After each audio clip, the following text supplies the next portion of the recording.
Good morning. صباح الخير. Give me a couple minutes getting things. Yeah, sure. I'll give a few minutes for folks to join.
Okay, let's go ahead and get started.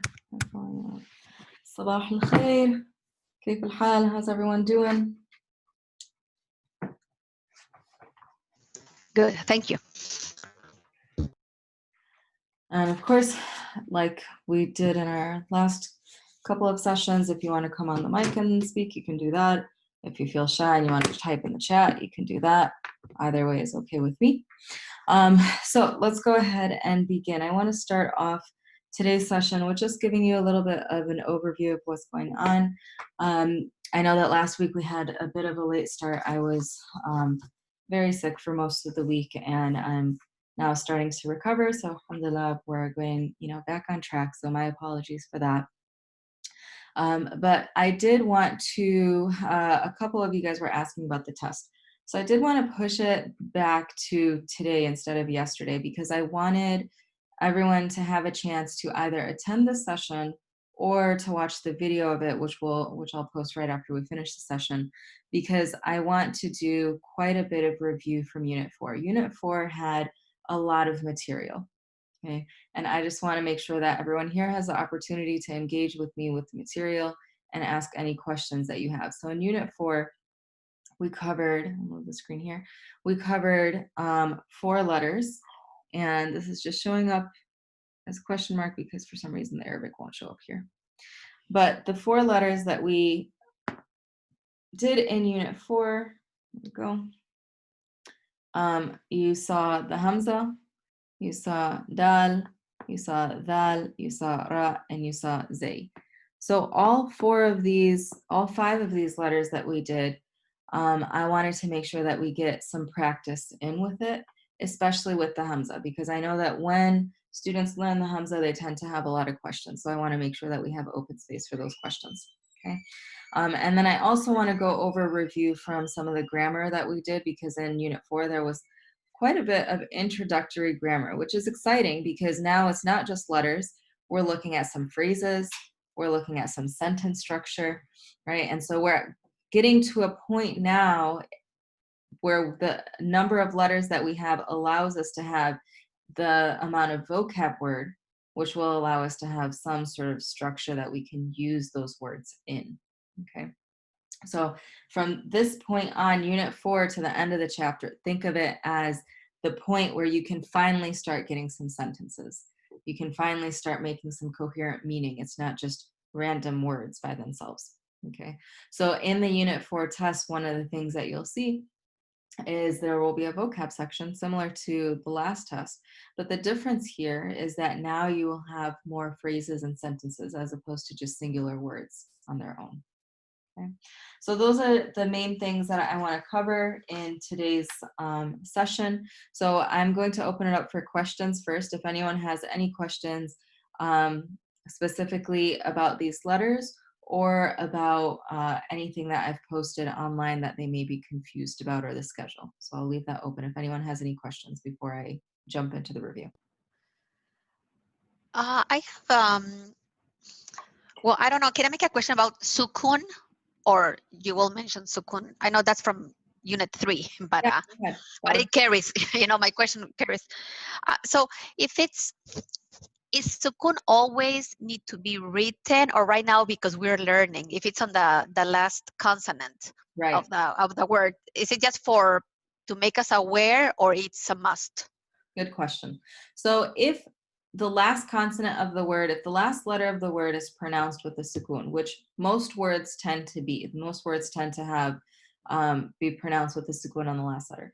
If that's the case, you don't have to write it. So we never write sukun on the last letter because you just assume that you're going to stop. Sukun in the middle of a word, indicating the end of that syllable and the beginning of the new syllable. In this class, we are writing it. So you'll be required to write it. Anytime you hear a sukun in the middle of the word, make sure that you write it. However, as you progress on from 130, if you were to pick up a newspaper or if you were to pick up a book, they're not going to have the sukun written in the middle of the word because it assumes that you know those words already, so you don't need to know how to pronounce the word. And what sukun is doing is it's helping you pronounce the word. It's giving you a visual indication of what are the breaks between the different syllables in this word so that you can pronounce it and recognize it. So for the purpose of this class, you don't have to write sukun on the last letter, but you do, if there's a sukun in the middle of the word, you will definitely have to write it. Okay, thank you. No problem. Does anyone have any other questions before we start? Okay, sorry. And one question about Hamza. Mhm. I mean, it seems like I haven't mastered, but then I go back again. Um, if so, if it's a Hamza at the beginning of a word, it will always go under on the alif, Always, yep. and it will always have either a dhamma or Or fatha or kasra. fat. Yeah. Now, if it's at the end, um, so if it can go by itself, Mhm. or only, yes, it can go by itself, but it also has an associated dhamma or So fatra, if it's or at the end of the word, it doesn't need to take a haraka, because just like any other word that we've done, like for instance, if we look at this word, Hajj, the last letter, we're not writing anything on it because we're stopping on it, right? mhm, It doesn't need a sukoon. You might see in the future, you might see sometimes there are words where you might have a dhamma or a fatha or a sukoon, not a sukoon, sorry, a fatha, dhamma, or a kasra on the last letter. But for right now, you could just leave it just as is. So mhm. the same thing with the hamza. So if I said the word ja, ja, we would write a jim alif, and then you hear a sound at the end. And because that sound is after a long vowel, it'll be written by itself on the line. And it's not, there won't be any haraka on it because we're just stopping on it. Ja. Now, if I pronounce this, ja'a, which you could, this is a verb, so you could potentially pronounce it with a fatha. So if I pronounced it ja'a, the sound at the end, it's a hamza. So we're still writing it on the line because it's after the alif, right? But then we would just put a fatha on top of it. So that was in the lesson. I had shown a comparison between Mhm. a bunch of different consonant Yes. combinations here. So here, this is with it being pronounced with the sukoon. Of course, you don't have to write the sukoon, but that's what we're doing. Ja.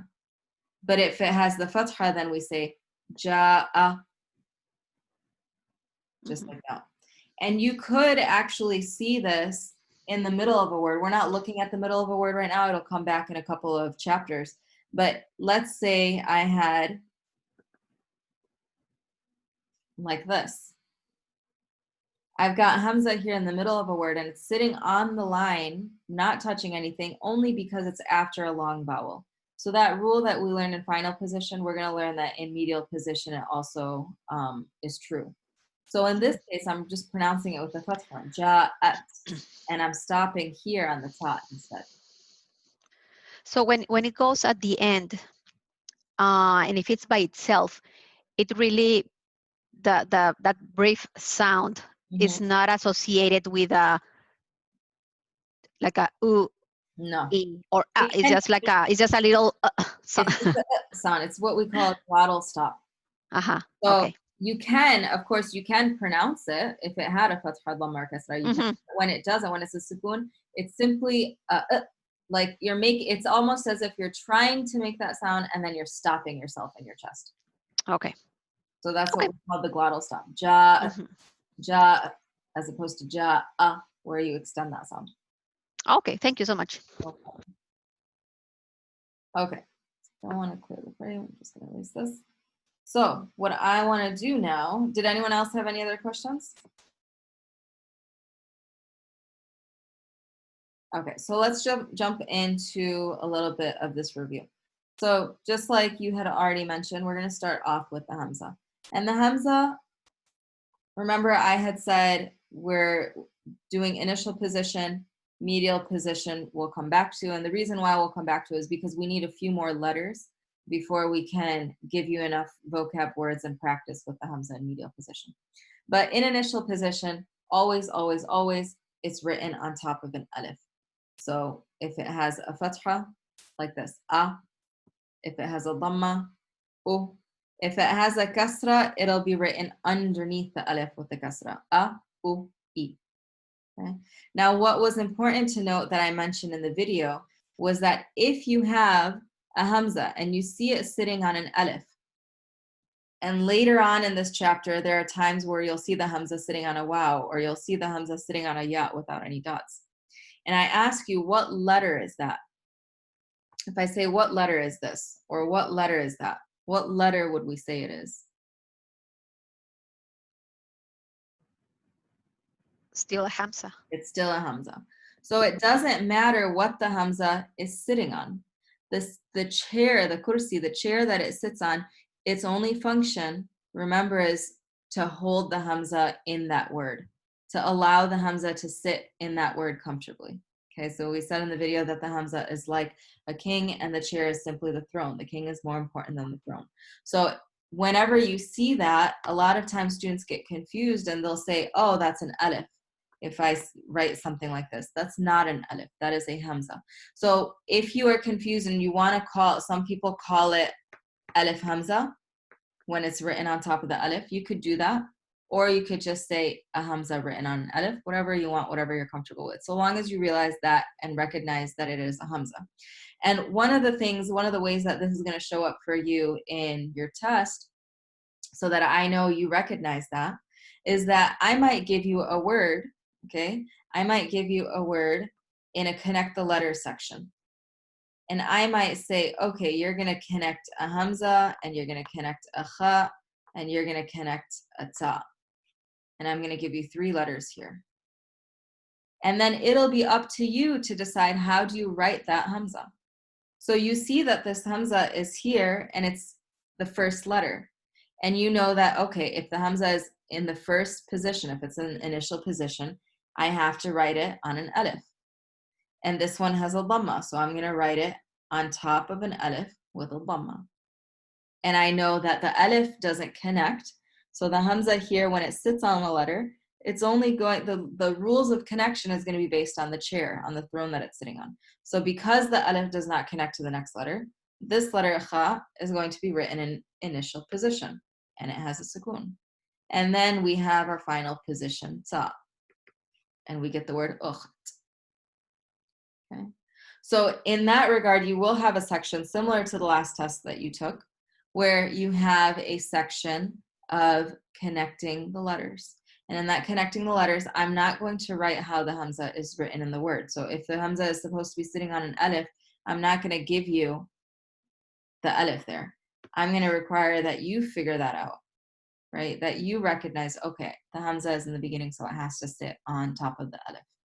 Okay, so whenever you see it initial position, it will always be sitting on top of an alif. So I'm going to give you guys a word, and I'll give you a minute. You're going to write it down in your notebook. Okay, so practice with this. The word is akhawat. Akhawat. A-kha-wa-t. Akhawat. Akhawat.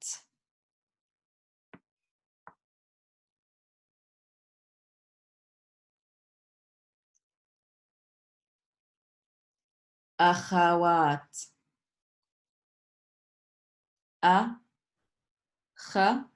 A-kha-wat.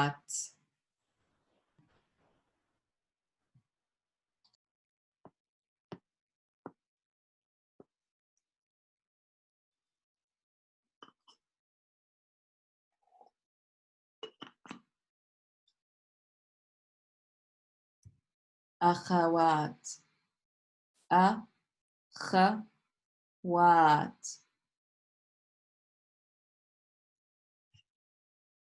For the dictation section, if you are still struggling, do it 1 letter at a time. Write out each letter individually, and then go back and connect them. Okay, so if you're still struggling with hearing and recognizing the sounds, write the letter 1 by 1, so we can do that. So the first letter that we hear is the A sound, and that is, of course, what letter?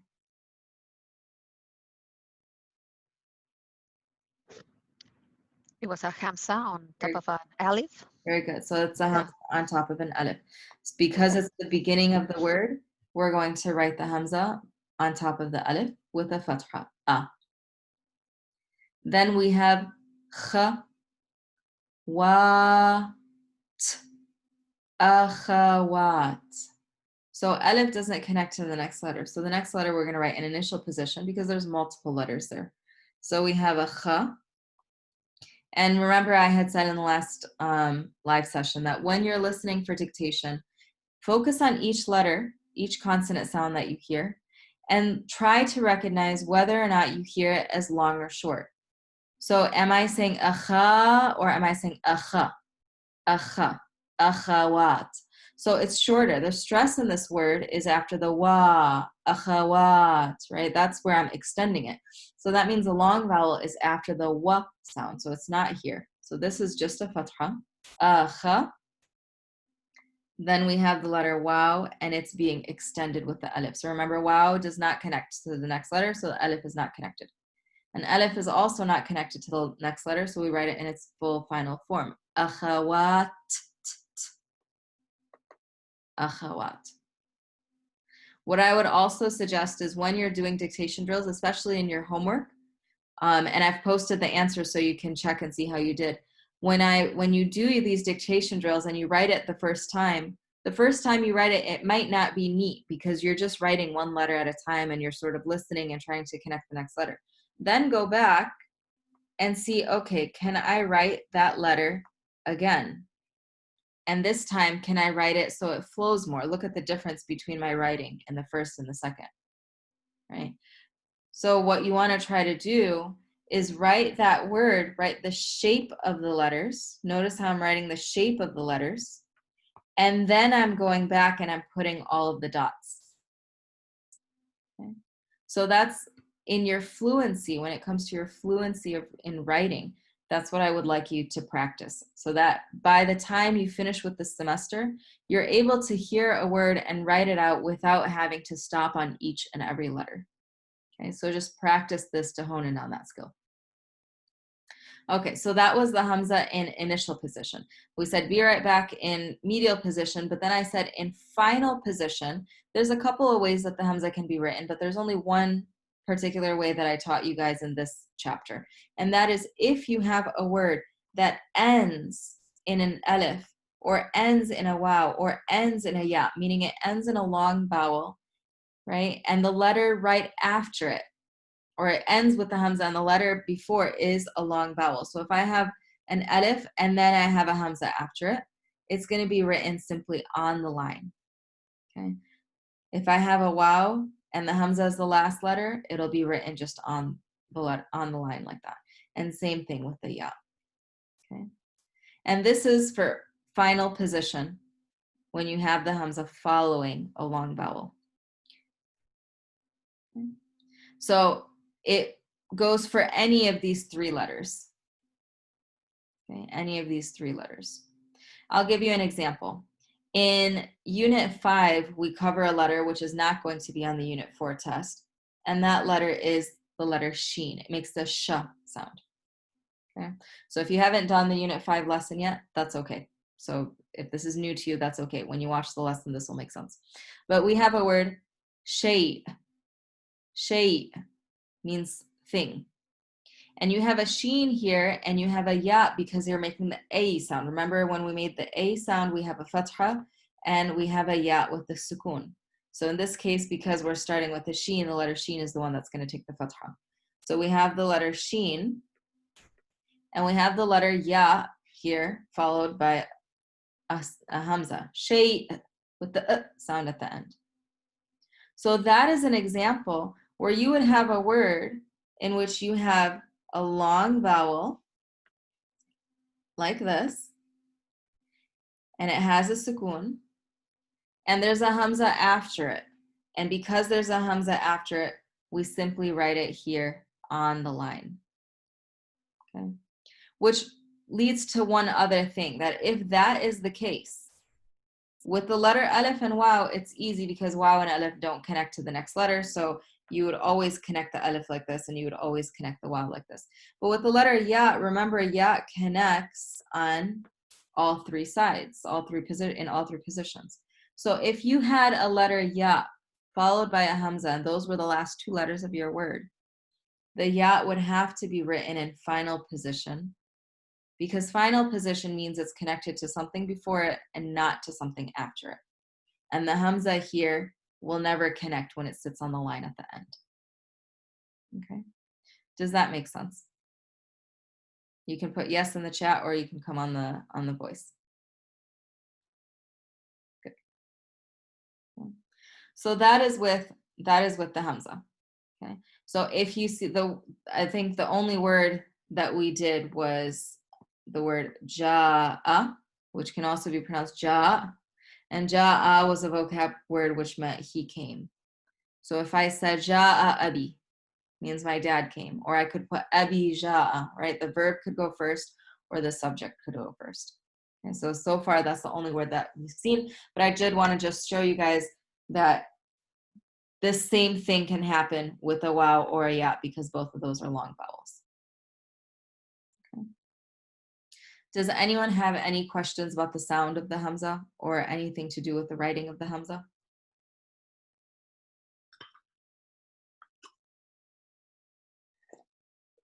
Okay, good. So we have a half hour, so I want to move it along so I can make sure I get through everything I wanted to get through today. Okay, so we did the Hamza, and then after the Hamza, we did, I'm going to change colors here. We did the letters dal and dhal, and we also did the letters ra and zay. And I said to notice that the letter dal and dhal sit on top of the line, right? They're a vertical line and a horizontal line. It's a 90-degree angle, so it's on top of the line. And the ra and the zay kind of look like a boomerang, and they're going to dip below the line. All four of these letters, what do they have in common? All four of these letters are what kind of letters?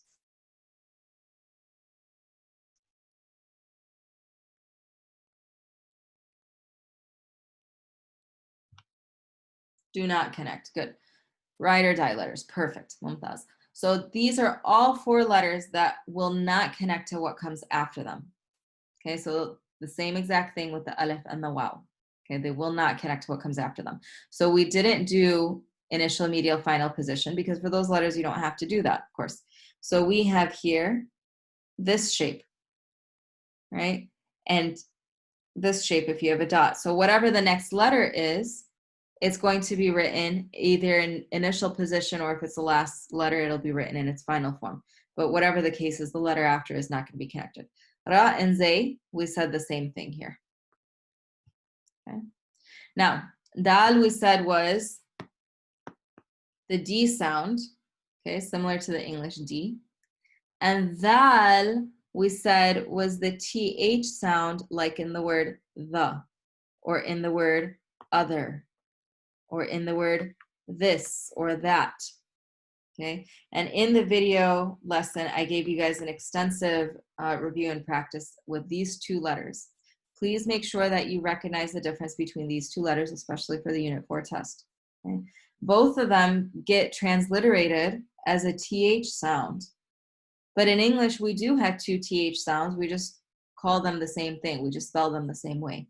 Okay, so I had given you guys the word three or thimble as TH sounds that are much closer to the letter tha. And remember, we said tha is very airy.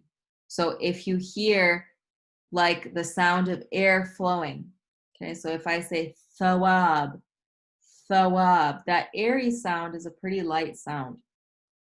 Okay, so thawab we would write with a tha. Tha, wa, b, thawab. But the letter dhal I had mentioned was a fricative, meaning there's friction. The point of articulation for these letters are exactly the same. The tip of your tongue is touching the bottom of your front teeth in both of these letters. The difference is that in the letter tha, they are barely touching, which allows air to pass through. But in the letter dhal, they're pushing against each other. The, there's friction. So if I said dhawat, dhawat, if I call this 1 and 2, dhawat, which one is it? Is it 1 or 2? Dhawat, dhawat. Very good. 1. Okay. So the difference is the friction. The versus tha. The, tha. And that will also show up on the Unit 2 test in terms of the listening section. So remember in the last one where you guys had pairs of words and you had to circle which one was the word I was saying? So like that. Okay. Does anyone have any questions on the letter dal and tha and telling the difference between the two? Excuse me, Tessin, I don't have I mean, I understand the difference, but could you give an example using the three sounds, the, and the, you know, the one with the little hat. When I put them separate, I do listen to the difference, but I wonder if What's the third one that you're talking about? the th as in three, you know, with the oh, fa actually thaa. Just these two. That's it. Well, no, but I mean, in a dictation, when we hear that the third one that I'm trying to put here is the thaa. No, what is it? We learned in when you have the three dots, on top of the boat.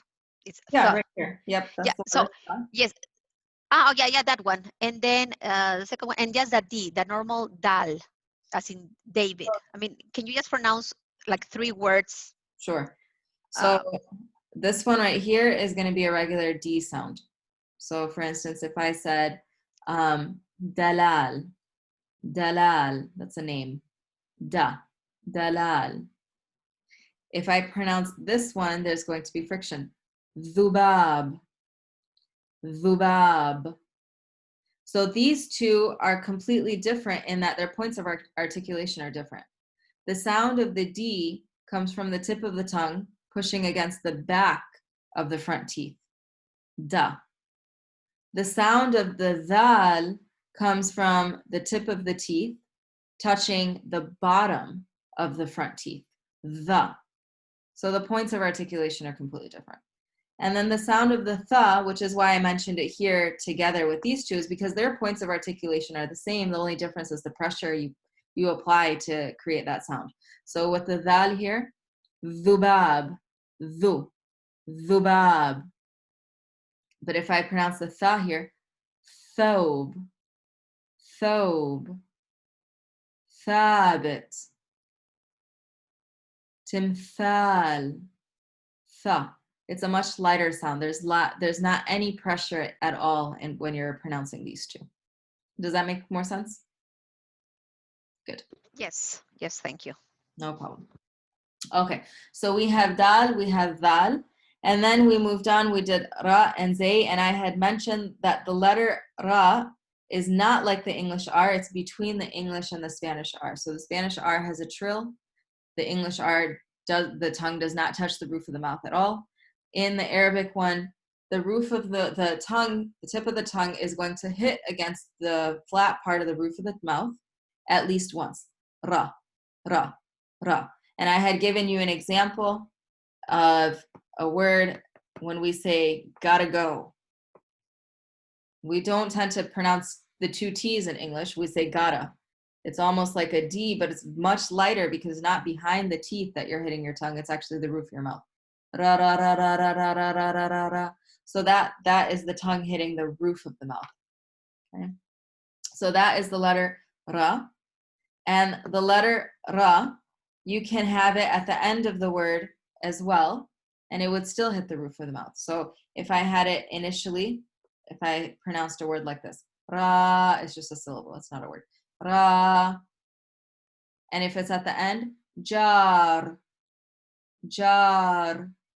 The tongue does slightly trill at the roof of the mouth when you pronounce that. Okay. So that's what we mentioned with the letter ra. And the letter zay is very simple. It's just your regular Z sound. Okay. Regular Z sound. So if I had ruz, that would be a ra followed by a zay. And we said with both of these ones, they don't connect, they're ride or dies, so they're not going to connect to the letter after. Okay. So these right here, these were the 5 letters that we covered in Unit 4.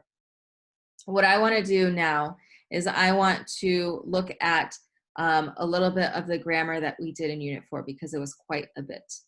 Okay, and then we'll do some practice with writing some words, and then I'll just give you an overview of what to expect. Okay. So let's go ahead. Let me see. I'm actually going to do this. I'm going to give you a couple words to write down now, and then we'll move into the grammar. I think that'll make more sense. So I'm going to give you a couple words. You guys go ahead and write it down. Okay. Ahzab. Ahzab. This is good practice for the dictation section. Ahzab. Ahzab. Ahzab. Notice the ha sound in the middle of that word. Ahzab. Ahzab.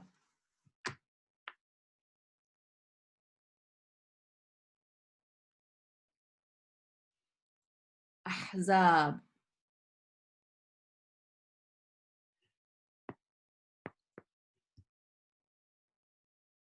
So we start this word with the sound. Okay. So that sound has to be the hamza. Remember, you're not going to start the word simply with an alif because the alif is a long vowel. It's the sound, but I'm not saying I'm making it short. Followed immediately by the ha sound. So it's short, it is a hamza. So we sit it on top of an alif because it's initial position. U-I. We're saying ahzab, so it's fatha.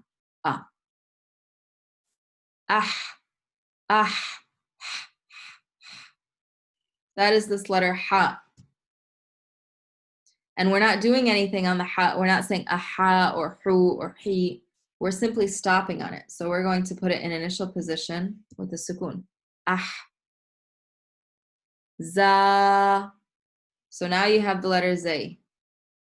It connects. We put a dot. It does not connect to the next letter. So you look at it and you say, okay, is it long or short here? Ahzab. Ahzab, right? Ahzab. The longer part or the stressed part of the word is the second part of the word, which is after the zay. So that's the sound. And of course, that's going to be our alif. And then we end it off. Alif does not connect to the next letter. Ahzab. We stop on the letter ba. It's the only letter. So it gets written by itself.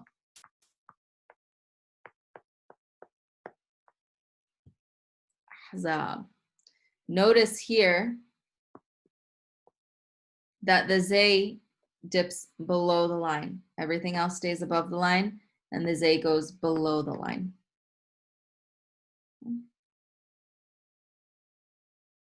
Let me give you another one. Okay, I'm going to give you a difficult one, or a longer one. Tadhabdhub. Tadhabdhub. Tadhabdhub. Ta-dhab-dhub. Tadhabdhub.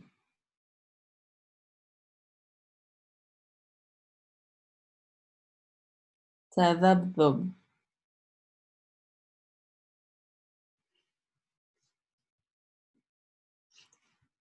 Ta-dhab-dhub.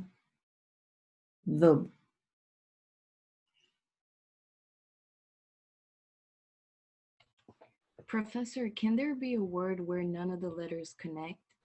There can be. I'll give you a word right after this one where none of the letters connect. Okay, I got you. Thank you.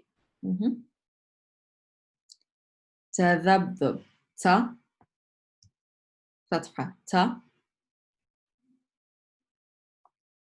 The. Tadhab. Then we have the letter ba, but it's not connected because the dal doesn't connect and it stops because we have a sukoon. Tadhab. Dhub. We have a dal here and we're making the u sound. Dhu. And then we end it with the ba. Dal doesn't connect. So that's how that would look. Make the dots a little bit more clear. Okay, let me give you one that the letters do not connect. Adab. Adab. adab, adab, adab.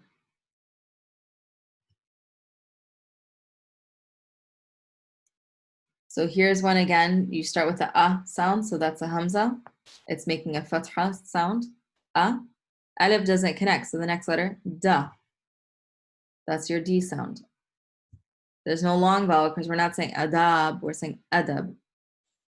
And then we have a letter ba. We end on the letter ba. And because dal doesn't connect, the ba will not connect to it either. So here's a word and none of the letters connect. One of the vocab words that you guys have is like this too. Ward, meaning flower.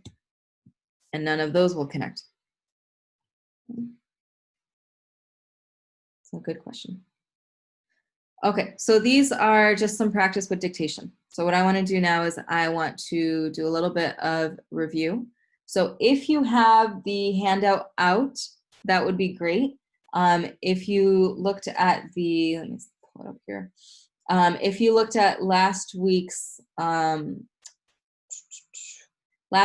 folder, I added a Unit 4 test review materials folder, which as I look at it, a lot of you have clicked it, which is great. And in that folder, you've got a chapter 1 review and some grammar practice and lessons. And so from those handouts is what I'm pulling information from today.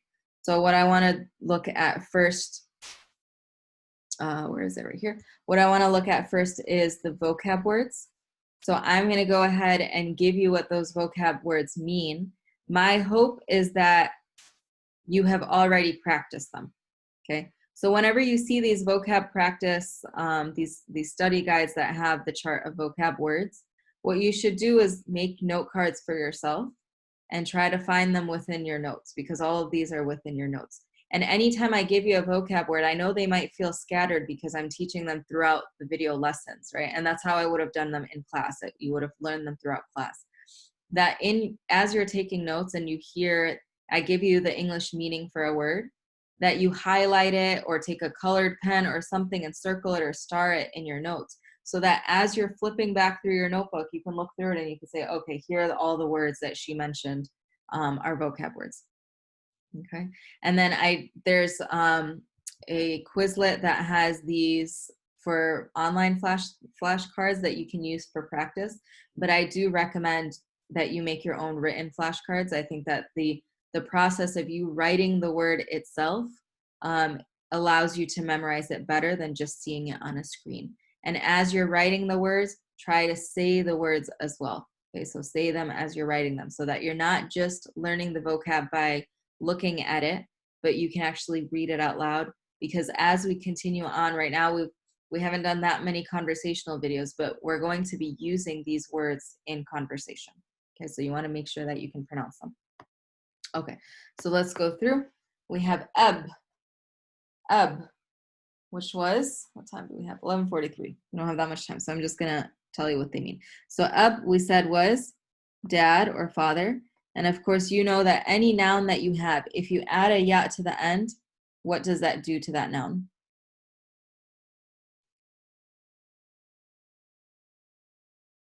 It makes it sound like it's yours, like my dad or Very good. my book.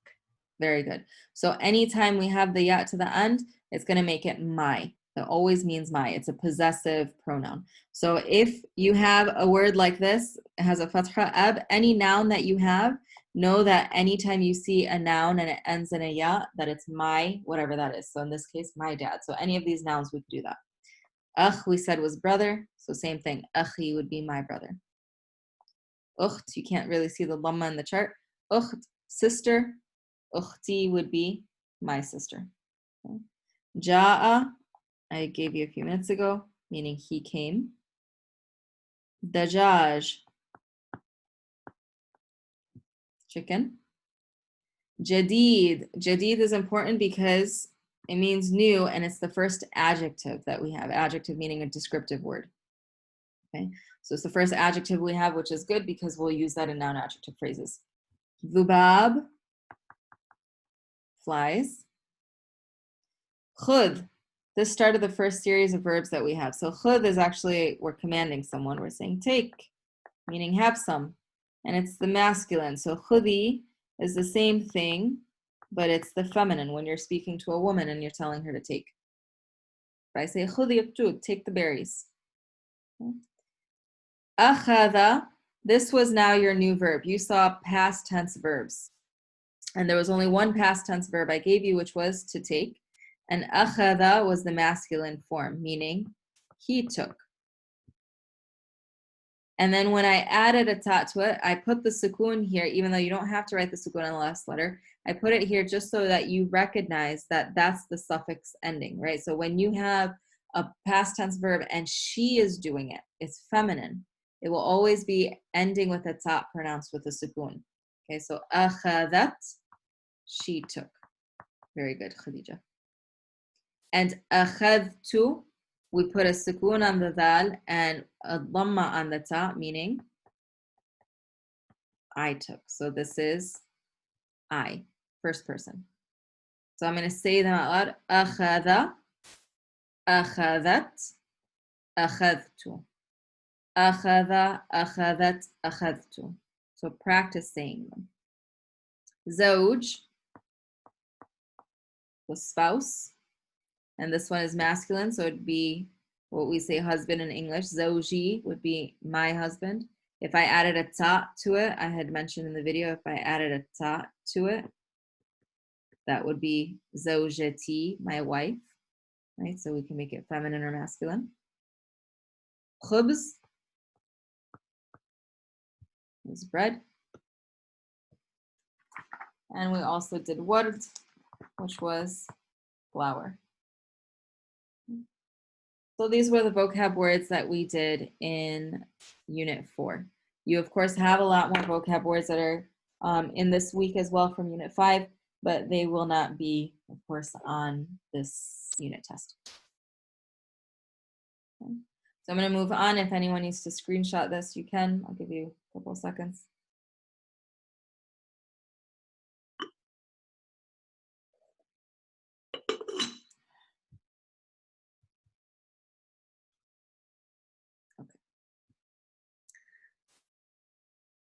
And then we did a little bit of, you'll see a section that has listening, so we'll come back to the vocab, but just listening, just want to bring up again, make sure that you recognize the difference between dal and tha. So between these two, if this is 1 and this is 2, and I said dhaba, dhaba, which one would you circle? 1 or 2? Dhaba. Dhaba. Dhaba. The one on the right or the left? Very good, Maisha. So this would be that. 2 would have been thaba. And then in the second one, it's the hamza again. And this was something that I had mentioned in the video. We haven't learned necessarily, we haven't done any vocab words where you have the hamza sitting on the alif at the end of the word. But just to recognize that the spelling of the word, that if the hamza sits on an alif, that is just a hamza, not an alif. So in this case, if I have a ba alif with the hamza, it's going to be ba, ba. I'm pronouncing the ba long and then ending with the glottal stop. Ba. But if I have this, I'll make it a little bit bigger so you see. You have the letter ba here has a fatha, ba, and the letter hamza has a fatha, a, ba'a, ba'a. So that would be 2 separate syllables. So that's just for you to recognize and know that, okay, if you see the hamza, it doesn't matter if it's sitting on an alif. If it's sitting on an alif, but it has a short vowel, it's being pronounced with the short vowel sound. The alif is simply a chair. Okay, and then the last one here is just to recognize the difference when you have the hamza at the end versus you don't. So if I said ja, ja, we would circle this. But if I said ja, ja, with the sound, that would have been this. Okay. Did anyone have any questions on the sounds?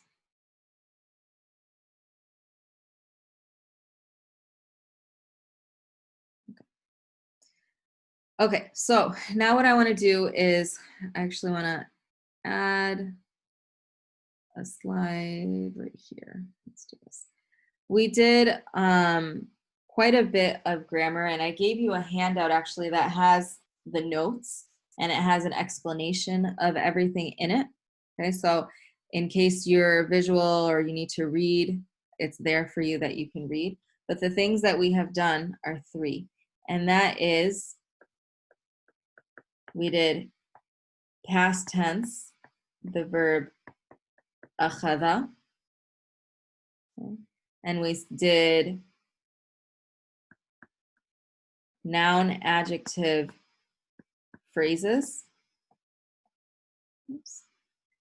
And we also we were introduced to possessive phrases.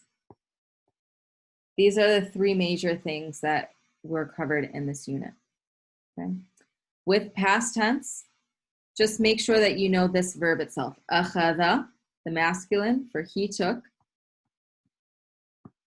Akhadhat, the feminine for she took.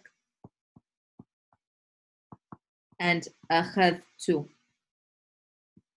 which is the personal or first person, I took. And these same patterns that we see in terms of what suffix we add for the feminine and for the first person, we're going to see that again at the end of unit 5 and 6. Okay, so we're going to be doing some new verbs that have the same exact pattern in past tense. Okay. So we did that. And then noun adjective phrases. Oh, and one more thing that we did about the now that we have verbs, I did mention to you guys that you can, when you have a sentence, you can start the sentence with the subject, the person who's doing the action, or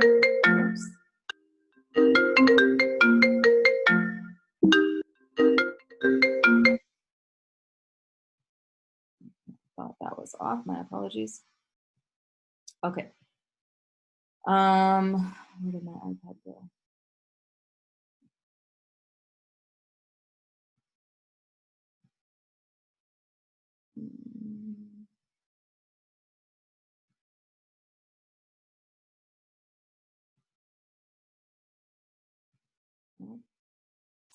Just hold on 1 second.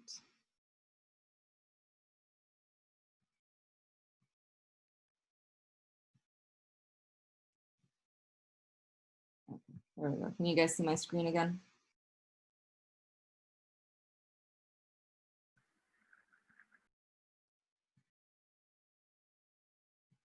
Okay. My apologies for that. I thought I had turned it off. Okay, so the one other thing that I did want to mention about verbs is that, of course, in these sentences, you can use it with your verb first or with your subject first. Okay, you have the choice between the two. And then with noun adjective phrases, these were phrases that we said are descriptions, right? Adjectival phrases where you're describing something. And the reason why we call them noun adjective phrases is because we are putting the noun first, and then it's followed by the verb. Okay? So whenever you have a description, your noun will always go first, and then your verb will always follow it. Okay? Noun will come first. Sorry, not the verb. The adjective will also always follow it. So your noun will come first, then your adjective will follow. And your possessive phrase is actually the same exact pattern, in that the noun comes first, and the person who is possessing it, the person whose it is, or the thing whose it is, will come second. So this is this is the pattern, if you will, or the structure of phrases, is that we always start with the noun, and then the description comes after, or the person or the thing who owns that noun comes after. Okay, so if I gave you the example, for instance, if I said new crown. New crown. In English, we put new first, but in Arabic, we're going to put the word crown first. So you would see the word taj, and then you would put the word for new, which is jadid. Taj, jadid. And we would do the same exact thing if I wanted to say my sister's crown. The noun that you're talking about is the crown. So it also goes first in this phrase. But in this phrase, you're not describing it, you're telling me whose it is. And who it is my sister. And remember, my, anytime you see my, keep that my attached to that word. Keep it together so that you recognize that, okay, the ya is connected to the end of that word. So here we have the word ukhti. We put a ya to the end. So the noun comes first and whose it is comes after. The noun comes first here and the adjective comes after. Okay, fairly simple. So the examples that I gave to you guys here, the vocab section that you're going to see on the test, it'll be the same exact format in everything else, where you had dictation, I say a word and you write it, a listening section where I say a word and you circle between pairs of words, and then the writing, connecting the letter section where you have letters that are with plus signs and you're connecting it. The only thing that's different is now in the vocab section, instead of just having pictures and words and you're writing them, you're now going to be doing translation of sentences and phrases. So you'll see some in Arabic and you'll see some in English. So I'm giving you here examples of Arabic where you look at it and you say, okay, what's the translation of this?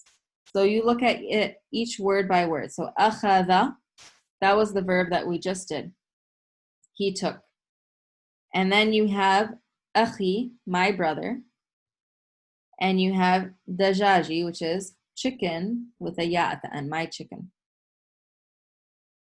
Now, notice the order. I have a verb first and then I have a person after it. And I had mentioned to you guys that in Arabic, you can put the verb first or you can put the subject after, or the subject first. So in this case, because your verb is first, most likely the word after it, if it's a person, that's going to be your subject. So when you're translating it into English, you're putting it into the structure that you have in English, right? Where your subject comes first.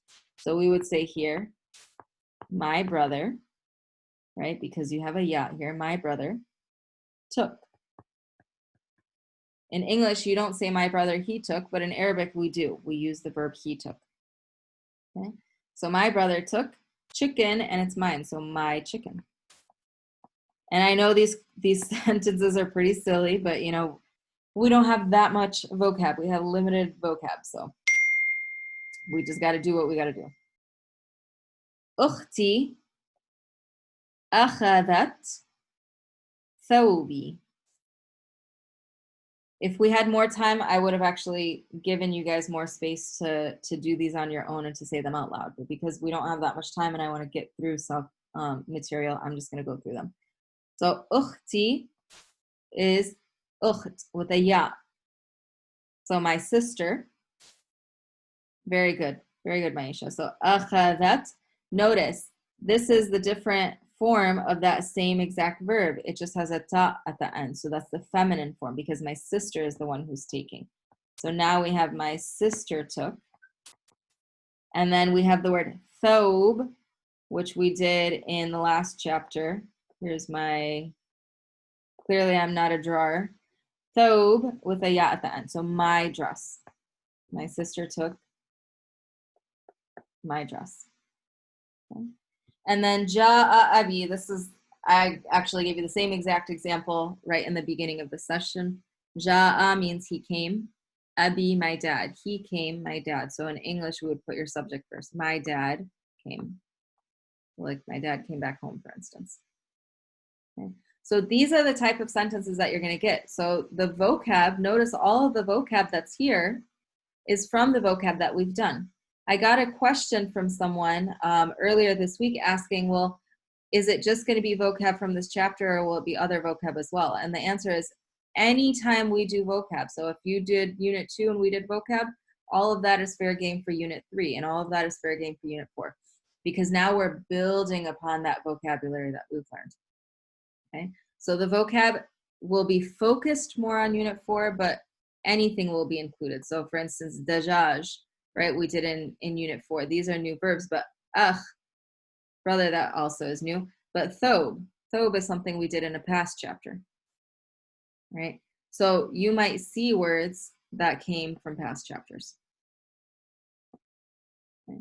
And then you'll have the opposite. So here's one example of Arabic, and then you'll also see some with English. So in this case right here, for number 4. I'm most likely not going to give you a structure like this in 4 and 5. You're not going to see something like that, or 6. You're not going to see something like this in Unit 4. We're going to focus more on these 3 structures in Unit 5. Okay, that's because 4 is a sentence. Beiti is my house, and Jadid is new. So this is actually my house is new. And the reason why it's like that is because we're saying my house and you're describing it. Black is a word that is aswad, and we haven't covered that until Unit 5. So you're going to see that in this week's lesson for Unit 5. And you want is a present tense verb, to read. And that's also something that we touch upon a little bit, but we're going to be focusing on it more in Unit 5 and Unit 6. Okay, so the purpose of Unit 4, you want to focus a lot more on these type of structures: past tense verbs, noun adjective phrases, and possessive phrases. Okay, does that make sense?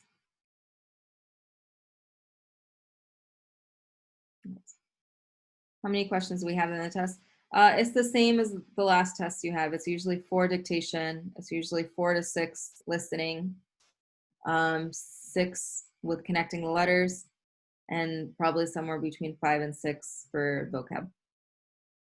Okay. Yep. Okay, so you might see examples like this where you have, these are simple phrases.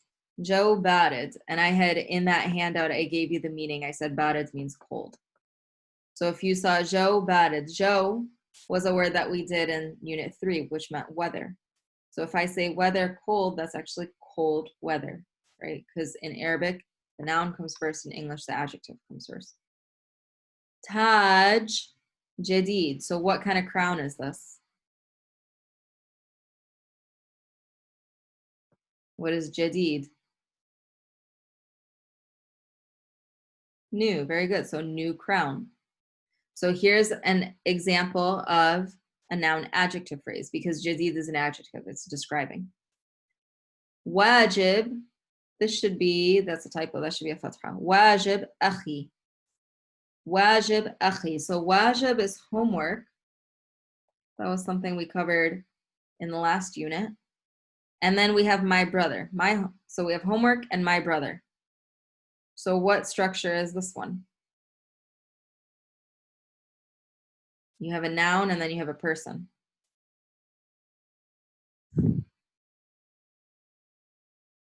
My brother's homework. Very good. So this is a structure that is possessive. It's a possessive phrase. So if you have a noun and it's followed by a descriptive word, an adjective, that's a noun adjective phrase. If you have a noun and it's followed by a person or a thing, another noun, that means it's the possessive structure that we have. It's telling you whose it is. Okay. Did I have, yeah, I had 2 more here. So we're gonna, this will be the last thing that we do. Okay. I'm gonna actually give you 1 minute to read this one, and then you can type the answer in the chat.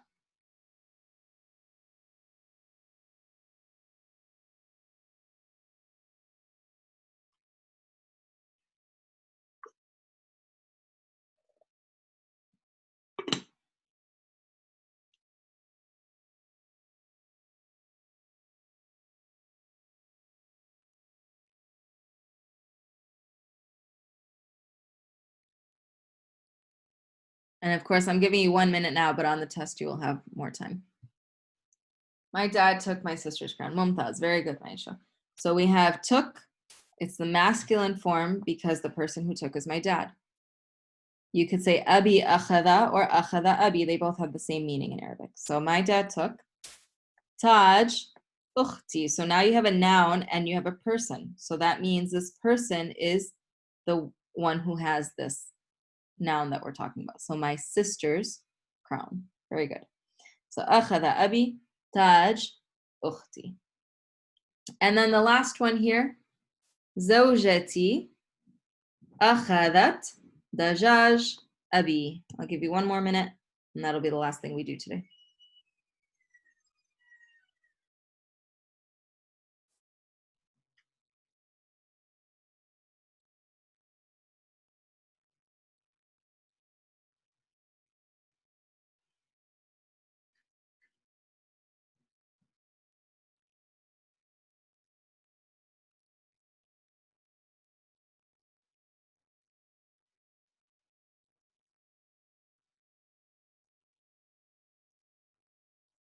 So remember, we saw the word. I know this is going to feel a little bit harder than the last test because now we have all these words. But we see the word zoj, which is spouse. And we have a ta here, so it's feminine. And we have a ya here, so it's mine. So my wife. Zoji, my husband. Zojati, my wife. My wife. Then we have the feminine form of the verb. Akhadat, she took. And what did she take? My wife took. We've got dajaj, chicken, and my dad. Chicken, my dad. So there you have another possessive phrase. So my dad's chicken. So my wife took my dad's chicken.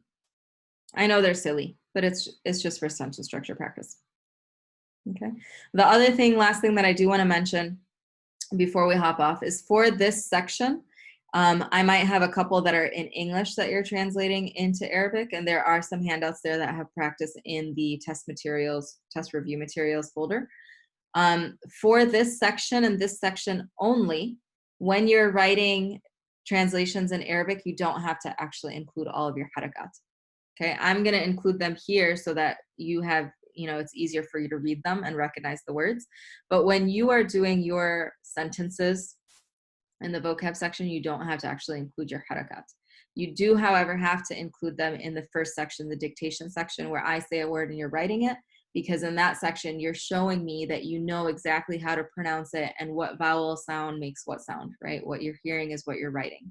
In the vocab section, I don't care so much about the harakat as much as I care about, do you recognize the words? Can you spell the word? Can you recognize the sentence structure? Which word goes first and second and so forth? Okay. Does anyone have any questions? I know this was a lot of me talking and a lot of review of stuff that we've done over the past week or so. Any last questions? Khadija said, when will we be able to take the test? Once I have this video posted today, it usually takes me a half hour to post it, so it'll be posted right after that. So it's 12. I would check by 1:30. You should most likely see it visible. And we have until 11:59 p.m. Sunday to Correct. finish. Correct. Yes. Okay, thank you. So you have quite a bit of time. One of the homework has 2 due dates. Just text me which one it is and I can fix it. Do we go by the second one? If anything has a typo like that, always go by the second one. And the test is entirely on chapter 4, like unit 4, right? There's everything from unit 4 and not 5. Not 5. Yeah, not 5. So what I would recommend is take the test first and then go ahead and move on to unit 5. Okay, thank you. Khadija said, can we print the sheets? Yeah, it's actually better if you do that. It's easier. If you don't have a printer, you can just write it on a piece of paper and screen and take a picture of it. But yeah, you can print it out, write on it, and then take a picture or a scan and send it back or submit it. Okay. What I would recommend is, because there was the delay with last week, I'm giving you guys more time. You're getting from Thursday to Sunday to finish it when usually you only have 2 days for the test. But I'm just trusting you that, yeah, you have your notes in front of you, you have everything, but don't cheat. Don't call someone and get answers from them. Don't have anyone else write the answers. I did have one student who, it was very clear that they had someone else write the test for them and it wasn't their handwriting. So you don't want to be in a situation like that. So just academic integrity is of essence. It's key. You have, of course, as much time because I'm giving you 2 extra days to complete it. But once you have it complete, just take a picture of it and submit it back in the same portal. And then unit 5, make sure that you get that complete by Sunday as well. Okay. Does anyone else have any other questions before we hop off?